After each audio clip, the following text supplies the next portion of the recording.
പിന്നെ തെറ്റ് ചെയ്തിട്ടില്ല ഞാൻ പറയുന്നില്ല, തെറ്റ് ചെയ്തിട്ടുണ്ട്. അറിവില്ലാത്ത ഒരു മണ്ടത്തരമുള്ള സമയത്ത് കഴിഞ്ഞ 3 വർഷങ്ങൾക്ക് മുന്നിലെ എന്റെ ഫ്രണ്ടിനെ ഒന്ന് ഹെൽപ്പ് ചെയ്യാൻ പോയതാണ് ഞാൻ എന്റെ ജീവിതത്തിൽ ചെയ്ത ഏറ്റവും വലിയ തെറ്റ്. 1 രൂപ പോലും കൈപ്പറ്റാത്ത സ്ഥിതിക്ക് എനിക്ക് ഒരു പേടിയുമില്ല. ഏത് രീതിയിലായാലും ലീഗലി ഞാൻ ഇനി മുന്നോട്ട് പോകാനാണ് തീരുമാനിച്ചിരിക്കുന്നത്.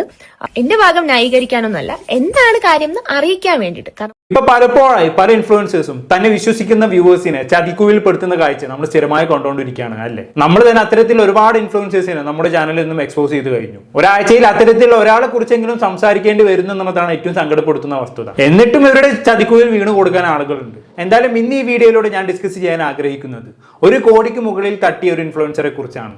ആളുടെ പേര് നീരജ അമ്മൂസ്. ആള് വലിയ പുള്ളിയാണ് കേട്ടോ. ഇൻസ്റ്റാഗ്രാമിൽ 3 ലക്ഷത്തിന് മുകളിൽ ഫോളോവേഴ്സ് ഒക്കെ ഉണ്ട്. പുള്ളിക്കാരി ഫാമിലി ആയിട്ട് UK സെറ്റിൽഡ് ആണെന്ന് തോന്നുന്നു. മെയിൻ ആയിട്ട് UK പുള്ളിക്കാരുടെ ലൈഫ് സ്റ്റൈൽ വ്ലോഗ്സ് ഒക്കെയാണ് പുള്ളിക്കാരി സ്ഥിരമായിട്ട് ഇൻസ്റ്റാഗ്രാമിലും യൂട്യൂബിലൊക്കെ ആയിട്ട് അപ്ലോഡ് ചെയ്യുന്നത്. എല്ലാ വീഡിയോയ്ക്കും അത്യാവശ്യം നല്ല വ്യൂസും കിട്ടുന്നുണ്ട് കേട്ടോ. അങ്ങനെ ഇരിക്കുകയാണ് പുള്ളിക്കാരി തന്നെ ഇൻസ്റ്റാഗ്രാമിൽ ഒരു 3 കൊല്ലം മുന്നേ ഒരു സ്റ്റോറി ഇടുന്നത്. എന്താണത്?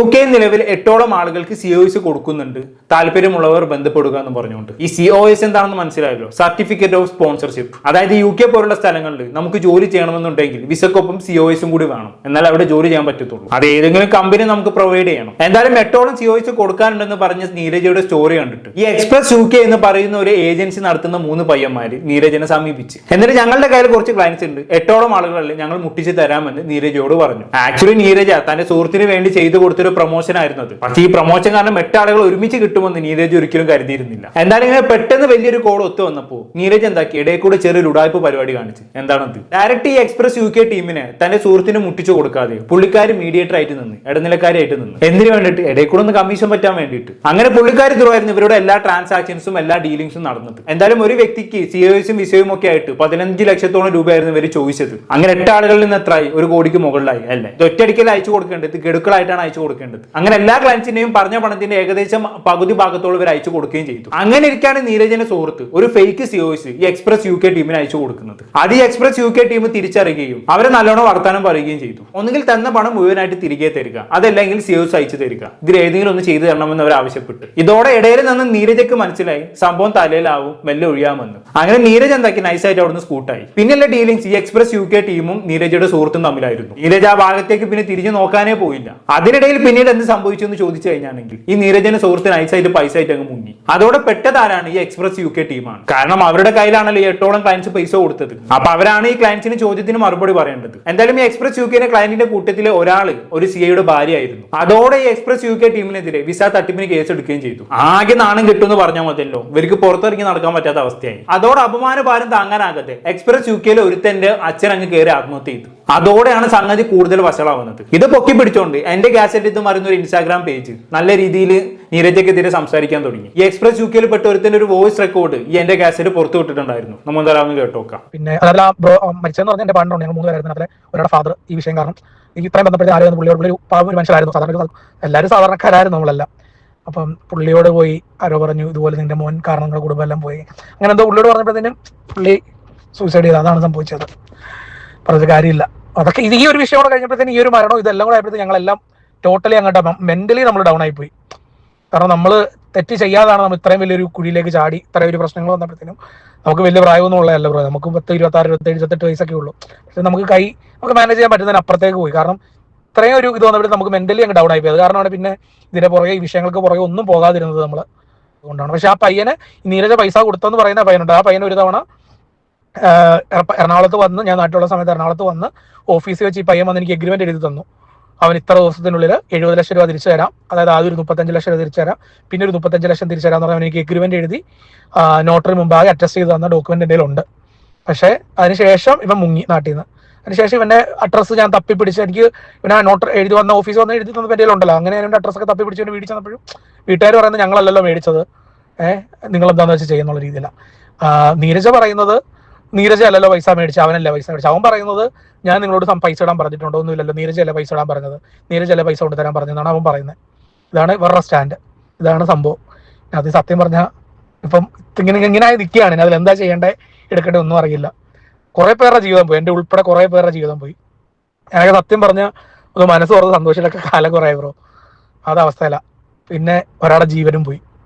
ഇത്രയൊക്കെ വന്നു കഴിഞ്ഞപ്പോൾ നമ്മൾ മാനസികമായിട്ട് അങ്ങനെ ഇതായത് കാരണം പിന്നെ പുറകെ നിൽക്കാഞ്ഞത്. ഞാൻ പറഞ്ഞില്ല, ഫാദർ മരിച്ച ആളില്ല, അവനെ എന്നെ വിളിച്ചു. അവനോട് ഞാൻ പറഞ്ഞു ഇതുപോലെ എന്നെ വിളിക്കുന്നു. ഞാൻ പറഞ്ഞു നമ്മൾ ഇത്ര അനുഭവിച്ചില്ലേ, അപ്പൊ അതിന്റെ ഒരു 100-1 അംശമെങ്കിലും അതിന്റെ കറക്റ്റായിട്ട് തെറ്റ് ചെയ്തവർ അനുഭവിക്കട്ടെ എന്ന് പറഞ്ഞു. അതുകൊണ്ടാണ് ഞാൻ പിന്നെ ഈ കാര്യങ്ങളെല്ലാം പുറത്ത് വിട്ടത് തന്നെ. ഓക്കെ, വളരെ സങ്കടം തോന്നുന്നുണ്ടല്ലേ ഈ പുള്ളിക്കാരൻ സംസാരം കേൾക്കുന്ന സമയത്ത്? ഇങ്ങനെയൊക്കെ പറ്റിക്കപ്പെടുക എന്ന് പറഞ്ഞാണെങ്കിൽ സോ ഹൊറിബിൾ. പക്ഷെ ഇവരുടെ ഭാഗത്തും തെറ്റ് പറ്റിയിട്ടുണ്ടെന്ന് ഞാൻ പറയും. കാരണം നീരജന്റെ ഒരു ഇൻസ്റ്റാഗ്രാം സ്റ്റോറി കണ്ടിട്ടാണല്ലോ, അത് കണ്ട് വിശ്വസിച്ചിട്ടാണല്ലോ ഇവർ ഇത്രയും പണം അയച്ചു കൊടുത്തത്. നീരജ എന്ന് പറയുന്നത് ഇവർ ജീവിതത്തിൽ ഒരിക്കലും കണ്ടിട്ടില്ലാത്ത ഒരു വ്യക്തിയാണ്. വെറും ഇൻസ്റ്റാഗ്രാമിലൂടെ കുറച്ച് വീഡിയോസ് മാത്രം കണ്ടുള്ള പരിചയമാണ്. ആ പരിചയം വെച്ചിട്ടാണ് ഇവർ ഇൻസ്റ്റാഗ്രാമിൽ ഈ ഇൻഫ്ലുവൻസേഴ്സിന്റെ പരസ്യമൊക്കെ കണ്ട് ക്രീമൊക്കെ വാങ്ങി തേക്കുന്ന ലാഘവത്തോടെ ഇത്രയും പണം അയച്ചു കൊടുത്തത് 1-2 രൂപയല്ല, 1 കോടിക്കടുത്താണ് അല്ലേ? അത്രയും പണം ജീവിതത്തിൽ എന്നേ വരെ കണ്ടിട്ടില്ലാത്തൊരു വ്യക്തിക്ക് എന്തിന്റെ ധൈര്യത്തിലാണ് ഇവർ അയച്ചു കൊടുത്തത്? കൃത്യമായി അന്വേഷിച്ചും മനസ്സിലാക്കിയും ഇത്രയും വലിയ ഡീല് നടത്തണമായിരുന്നു. അല്ലെ, ഇനിയിപ്പോ പറഞ്ഞിട്ട് കാര്യമില്ല, പോയത് പോയി. എന്തായാലും ഈ വോയിസ് ഒക്കെ പുറത്തു വന്നതോടെ നീരജിക്ക് നല്ല രീതിയിൽ നെഗറ്റീവ് കിട്ടാൻ തുടങ്ങി കേട്ടോ. പുള്ളിക്കാരിക്ക് നല്ല പൂര തെറിവിലും കാര്യങ്ങളൊക്കെ കേൾക്കാൻ തുടങ്ങി. അതോടെ ആൾ ഇന്നലെ ഇൻസ്റ്റയിൽ ഒരു ലൈവൊക്കെ ആയിട്ട് വന്നിട്ടുണ്ടായിരുന്നു. നിങ്ങളൊന്ന് കണ്ടുനോക്കി. കുറച്ച് നാളുകൊണ്ട് ഇൻസ്റ്റാഗ്രാം വീഡിയോസിലൂടെയും ഫേസ്ബുക്ക് പോസ്റ്റുകളിലൂടെയും ഇൻസ്റ്റാഗ്രാം കമന്റ്സിലൂടെയും നിറഞ്ഞു നിൽക്കുന്ന ഒരു ടോപ്പിക്കാണ് നീരജയുടെ വിസ തട്ടിപ്പ്. തെളിവ് സഹിതം ആൾക്കാർ കുറെ സംഭവങ്ങളൊക്കെ പൊക്കി പിടിച്ചുകൊണ്ട് വന്നിട്ടുണ്ട്. ഒരാൾക്ക് മാപ്പ് പറയണം, ഒരാൾക്ക് എന്റെ ജോലി പോകണം, ഒരാൾക്ക് ആരാണ് ഇതിന്റെ പിന്നിലെന്ന് അറിയണം, ഒരാൾക്ക് എന്തൊക്കെയോ തെളിവുകളൊക്കെ സംഘടിപ്പിച്ചിട്ട് അക്കൗണ്ടിലല്ല കയ്യിലാണ് കാശ് വാങ്ങിച്ചതെന്ന് പ്രൂവ് ചെയ്യണം. അങ്ങനെ കുറെ സംഭവങ്ങളൊക്കെ ഓടിക്കൊണ്ടിരിക്കുകയാണ്. സത്യം പറഞ്ഞാൽ പ്രതികരിക്കാതിരുന്നത് ഏതുവരെ പോകും അറിയണം എന്നുള്ളത് കൊണ്ടാണ്. അതുകൊണ്ടാണ് ഇട്ടൊരു വീഡിയോ പ്രൈവറ്റ് ആക്കിയതും. സോ ആ വീഡിയോ ഞാൻ ഇപ്പൊ പബ്ലിഷ് ചെയ്യുന്നുണ്ട്. അപ്പം ഇനി എന്താണ് സത്യാവസ്ഥയെന്ന് അറിയാനുള്ളവർക്ക് അതറിയാം. പിന്നെ ഇതൊന്നും അല്ല മെയിൻ പാർട്ട്, ഇതിന്റെ ഒരു സെക്കൻഡ് പാർട്ട് ഞാൻ ഇറക്കുന്നുണ്ട്. ശരി, ഇതിന് സെക്കൻഡ് പാർട്ട് ഉണ്ട് അല്ലേ? പാർട്ടാക്കി വെച്ച് ഇതൊരു സീരിയസ് ആയി ചെയ്യാനാണ് ചേച്ചിന്റെ പ്ലാൻ എന്ന് തോന്നുന്നു. എന്തോന്നാണ് ഇത് മറ്റേ ഫാമിലി വ്ളോഗേഴ്സ് തമ്മിലുള്ള കുടുംബ വഴക്കാണെന്ന് വിചാരിച്ചോ? അല്ല, അറിയാത്തോണ്ട് ചോദിക്കാം. ഇതിന് സെക്കൻഡ് പാർട്ട് വരുന്നുണ്ട് പോലും. താൻ കാരണം 8ഓളം ആളുകളുടെ ലക്ഷക്കണക്കിന് രൂപയാണ് നഷ്ടമായത്. മാത്രമല്ലാത്ത കാരണം ഒരാൾ ആത്മഹത്യ ചെയ്യുക വരെ ചെയ്തു അല്ലേ? ആ വിഷയത്തെ കുറിച്ചാണ് പുള്ളിക്കാർ ഭയങ്കര ലാഘവത്തോടെ വന്നിരുന്ന് സംസാരിക്കുന്നത്. മുഖത്ത് ചിരിയൊക്കെ നിറച്ചിട്ട് അല്ലേ? എന്താ ഒരു പ്രസരിപ്പ്! താൻ ചെയ്ത തെറ്റിന് ഒരു തരിമ്പ് പോലും റിഗ്രറ്റ് ഇല്ല എന്ന് പുള്ളിക്കാരന്റെ സംസാരം കേട്ടാൽ തന്നെ മനസ്സിലാക്കും അല്ലേ? കഷ്ടം, നാണമുണ്ടെന്നാണ് എനിക്ക് ചോദിക്കാനുള്ളത്. ബാക്കി കണ്ടോക്കാം. അപ്പൊ എനിക്കെതിരെ വീഡിയോ ഇട്ട് അവരുടെ ആവശ്യാനുസരണം അനുസരിച്ച് അതിനുള്ള മറുപടിയും അപ്പം എന്താണ് കാര്യമെന്നും അപ്പം എങ്ങനെയാണെന്നും ഒക്കെ തെളിയിച്ച് ആരാണ് ഇതിന്റെ പിന്നിലെന്നും കറക്റ്റ് തെളിവോടെ പ്രൂവ് ചെയ്ത് പ്രദർശിപ്പിക്കാനാണ് എന്റെ പ്ലാൻ. തൽക്കാലം നീ പ്രദർശിപ്പിക്കേണ്ട ആവശ്യമൊന്നുമില്ല. ആവശ്യത്തിനുള്ള പ്രദർശനം ഇവിടെ കിട്ടിയിരിക്കുന്നു. ഇതിന്റെ പിന്നിൽ ആരൊക്കെയാണ് എന്തൊക്കെയാണെന്നുള്ളത് ഞങ്ങൾക്ക് കൃത്യമായിട്ട് മനസ്സിലായിരിക്കുന്നു. നീ ആദ്യം പണവുമായി മുങ്ങിയ നിന്റെ സുഹൃത്തിനെ വിളിച്ചുകൊണ്ട് വാ. എന്നിട്ട് അവൻ പറ്റിച്ച ആളുകൾക്ക് പണം തിരിച്ചു കൊടുക്കാൻ പറ. എന്നിട്ട് വന്ന് ഡയലോഗ് അടിക്കും. സംഭവം നിന്റെ സുഹൃത്തിനാൽ നീയും പറ്റിക്കപ്പെട്ടിട്ടുണ്ട്, അതൊക്കെ ശരിയാണ്. പക്ഷെ അതും പറഞ്ഞുകൊണ്ട് നീ നിന്റെ റെസ്പോൺസിബിലിറ്റി നിന്നും ഒഴിഞ്ഞു മാറാമെന്ന് നീ വിചാരിക്കേണ്ട. ഇത്രയും വലിയൊരു തുക നഷ്ടപ്പെട്ടിട്ടുണ്ടെങ്കിൽ അതിൽ നീയും കൂടി റെസ്പോൺസിബിൾ ആണ്. അത് നഷ്ടപ്പെട്ടവർക്ക് തിരിച്ചു കൊടുക്കാനുള്ള സഹായങ്ങൾ എന്താണെന്ന് വെച്ചാൽ നീ ചെയ്തു കൊടുത്തേ പറ്റൂ. ഇല്ലാന്നുണ്ടെങ്കിൽ മരിക്കുന്നത് വരെ കള്ളി എന്നുള്ള പേര് നീ കേൾക്കേണ്ടി വരും. എന്തായാലും ബാക്കി പറ. പിന്നെ തെറ്റ് ചെയ്തിട്ടില്ല ഞാൻ പറയുന്നില്ല, തെറ്റ് ചെയ്തിട്ടുണ്ട്. അറിവില്ലാത്ത ഒരു മണ്ടത്തരമുള്ള സമയത്ത് കഴിഞ്ഞ 3 വർഷങ്ങൾക്ക് മുന്നിലെ എന്റെ ഫ്രണ്ടിനെ ഒന്ന് ഹെൽപ്പ് ചെയ്യാൻ പോയതാണ് ഞാൻ എന്റെ ജീവിതത്തിൽ ചെയ്ത ഏറ്റവും വലിയ തെറ്റ് ചെയ്തെന്ന് സമ്മതിച്ചല്ലോ അല്ലെ? സന്തോഷം. പക്ഷെ അതുകൊണ്ടൊന്നും നീ ഒഴിഞ്ഞു മാറാമെന്ന് വിചാരിക്കേണ്ട. ഈ തെറ്റ് ചെയ്തിട്ടുണ്ടെങ്കിൽ അതിനുള്ള പ്രായശ്ചിത്തം നീ ചെയ്തേ പറ്റൂ. ഇത് ചുമ്മാ മാപ്പ് പറഞ്ഞു ഒയ്യാവുന്ന ഒരു വിഷയമല്ല. സാമ്പത്തിക തട്ടിപ്പാണ്. പണം നഷ്ടപ്പെട്ടവർക്ക് അതിനുള്ള പരിഹാരം എന്താണെന്ന് വെച്ചാൽ നീ ചെയ്തു കൊടുത്തേ പറ്റൂ. നിന്റെ കയ്യിൽ നിന്ന് ക്യാഷ് എടുത്ത് കൊടുക്കണം എന്നല്ല ഞാൻ പറയുന്നത്. നിന്നെയും നിന്നെ വിശ്വസിച്ച് വന്നവരെയും പറ്റിച്ചവരെ നീ ഏത് വിധേനയും കണ്ടെത്തി അവർക്ക് വേണ്ട കാര്യങ്ങൾ ചെയ്തു കൊടുക്കണം. എന്തായാലും ബാക്കി പറ. ഇതിന്റെ കഴിഞ്ഞ 2 വർഷമായിട്ട് ആ ഫ്രണ്ടിനെ കാണാനില്ല.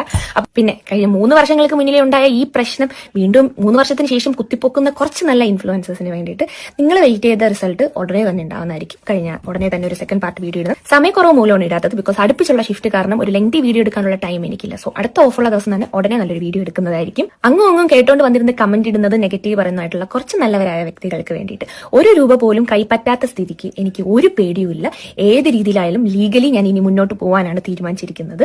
അടുത്ത വിസ തട്ടിപ്പ് സെക്കൻഡ് പാർട്ടില് കഴിഞ്ഞ വീഡിയോയിൽ പറഞ്ഞതുപോലെയല്ല എല്ലാ പ്രൂഫും അതിലുണ്ടാവും. ചാറ്റില് വോയിസ് ക്ലിപ്പും കുറച്ച് ചാറ്റും അതും ഇതൊക്കെ അങ്ങും എടുത്തു വെച്ചിട്ട് പ്രൂവ് ചെയ്യുന്ന കുറച്ച് ഭാഗങ്ങളൊക്കെ ഞാൻ കണ്ടായിരുന്നു. It's okay fine. അപ്പൊ ഞാൻ വിചാരിച്ചു ചാറ്റ് ആദ്യം മുതൽ അവസാനം വരെ എന്താണ് നടന്നതെന്ന് നിങ്ങൾ പ്രൂവ് ചെയ്യാന്ന്. എന്റെ ഭാഗം ന്യായീകരിക്കാനൊന്നല്ല, എന്താണ് കാര്യം എന്ന് അറിയിക്കാൻ വേണ്ടിയിട്ട്. കാരണം ഒരുപാട് പേര് ഇപ്പൊ DM ചെയ്യുന്നുണ്ട്, ചേച്ചി എന്ത് പറ്റി, എന്താണ് കാര്യം അവർക്ക് വേണ്ടിയിട്ടും പിന്നെ ഒരു അന്നോ കുറ്റവും അറിയാതെ വന്നിരുന്ന ഊള കമന്റ് ഇടുന്ന കുറച്ച് നല്ലവരായ വ്യക്തികൾക്കും വേണ്ടിയിട്ട് വെയിറ്റ് ചെയ്യുക സെക്കൻഡ് പാർട്ടിന് വേണ്ടിയിട്ട്. എല്ലാവരും കാത്തിരിക്കുക എന്റെ നെക്സ്റ്റ് പാർട്ട് വീഡിയോക്ക് വേണ്ടിയിട്ട്. ശരി, കാത്തിരിക്കാൻ എന്താ മെഗാ സീരിയലോ? നിന്റെ ഊള ന്യായീകരണത്തിന് വേണ്ടി കാത്തിരിക്കലല്ല ഞങ്ങളെ പരിപാടി. നീ ആദ്യം ചെയ്ത് തെറ്റിനുള്ള പ്രായശ്ചിത്തം ചെയ്യും, എന്നിട്ട് വന്ന് ഡയലോഗ് അടിക്കും. അന്നേരം ഞങ്ങൾ കൈയടിക്കാം കേട്ടോ. അവൾ വന്നിരുന്ന വലിയ മാസ ഡയലോഗ് കാച്ചാൻ വന്നേക്കും. എന്തായാലും ഓരോ ഇൻഫ്ലുവൻസേഴ്സിന്റെയും ഓരോ ഉടായ്പകൾ കണ്ട് അതിൽ ചാടി വീഴുന്നവർക്ക് ഇതൊരു പാടാവട്ടെ. ഇനിയെങ്കിലും ഇവരേക്കൊന്ന് കണ്ണടിച്ച് വിശ്വസിക്കാതിരിക്കുക. അത്ര എനിക്ക് പറയാനുള്ളൂ. എന്താണ് നിങ്ങൾക്ക് തോന്നുന്നത്? കമന്റ് ബോക്സിൽ രേഖപ്പെടുത്തുമല്ലോ. പുറത്തൊരു ടോപ്പിക്കുമായി കാണാം.